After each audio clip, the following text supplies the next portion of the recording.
नमस्कार, news real India में आपका स्वागत है। आइए नज़र डालते हैं आज की खास खबर पर। भाजपा सरकार में गुंडा माफियाओं पर कार्रवाई हो रही है। अपराध पूर्व सरकार से कम है। प्रदेश की जनता खुद को सुरक्षित महसूस कर रही है। यह बात कन्नौज लोकसभा क्षेत्र के सांसद सुब्रत पाठक ने प्रेस वार्ता करते हुए पत्रकारों से कही। रविवार को कन्नौज लोकसभा के क्षेत्र सांसद सुब्रत पाठक रसूलाबाद विधानसभा क्षेत्र पहुंचे, जहां पर उन्होंने सर्किट हाउस पहुंचकर कार्यकर्ताओं की बात सुनी, उनसे सीधे रूबरू हुए। साथ ही उन्होंने इस दौरान कहा कि प्रदेश व केंद्र सरकार की विभिन्न जन कल्याणकारी योजनाओं को जन जन को लाभ पहुंचा रही है। केंद्र की मोदी सरकार ने अहम बिल पास किए हैं, जिससे किसान बिचौलियों से मुक्त होंगे। पहले किसान मंडी तक सीमित था। यह नया कृषि बिल आ जाने से किसान पूर्ण रूप से स्वतंत्र हो गया है। इस कृषि बिल से किसानों की आमदनी दुगनी हो जाएगी।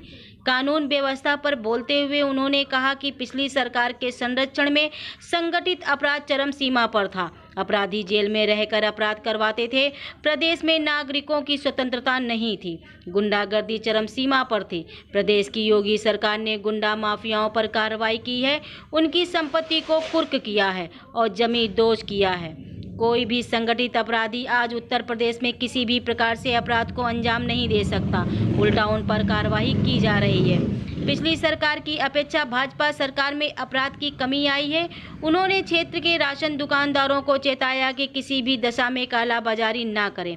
यदि कोई शिकायत आती है तो कठोर कार्रवाई की जाएगी। वहीं इस दौरान उद्योग व्यापार मंडल के विधानसभा प्रभारी व भाजपा नेता विजय मिश्रा ने रसूलाबाद में संचालित CSC में चल रही मनमानी की शिकायत की। साथ ही रसूलाबाद विधानसभा क्षेत्र की खराब पड़ी सड़कों के बाबत जानकारी दी।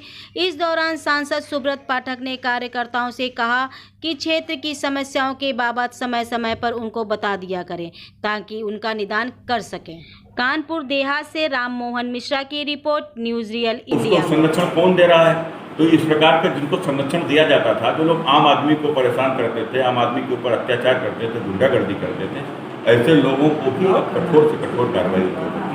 नहीं तो ये इतने लंबे समय से जो चीज़ हावी रही तो उसमें आम आदमी तो स्वतंत्र हुआ है ना। आज आम आदमी खुश हुआ है। आम आदमी ही सरकार बनाता है, आम आदमी सरकार मिटाता है। यदि आम आदमी स्वतंत्र हो गया वोट देने के लिए और ये गुंडे ये कमजोर हो गए तो निश्चित रूप से इसका लाभ उसे जो जातीय प्रकार के ये जो और इसीलिए आज विपक्ष ने जो षड्यंत्र हाथरस में जो रचा था, सब उजागर हुआ है कि किस प्रकार से उत्तर प्रदेश को जातीय दंगे में झोंकने की एक साजिश रची गई थी।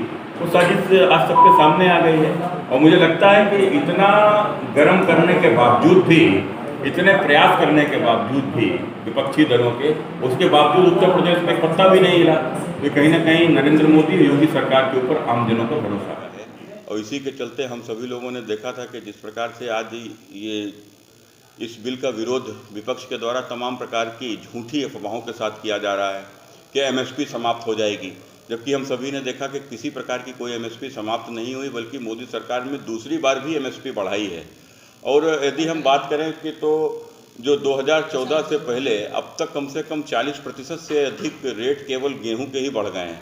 तो निश्चित रूप से आज इन किसान बिलों के कारण से आज किसान की आमदनी दोगुनी होगी। और यह बिल आज किसान के जीवन के लिए, चूँकि इस बिल में यह भी प्रावधान दिया गया है कि ई-मंडी के माध्यम से किसान अपने इंटरनेट के माध्यम से भी जुड़कर सीधे किसानों बड़े बड़े व्यापारियों से अपना कांटेक्ट कर सकता है, अपनी फसल बेच सकता है। किसान को उसकी फसल का भुगतान 3 दिन के भीतर करना ही होगा, यह भी नियम इसमें तय किया गया है। तो इस प्रकार से एक किसान को लेकर, किसानों की आमदनी को लेकर एक बहुत बड़ा बिल है। और इसलिए हम अपने इस रसूलाबाद विधानसभा क्षेत्र की जनता की ओर से नरेंद्र मोदी जी की सरकार को मैं खासकर हमारे देश के यशस्वी प्रधानमंत्री नरेंद्र मोदी जी का मैं बहुत स्वागत करता हूं, वंदन करता हूं, अभिनंदन करता हूं।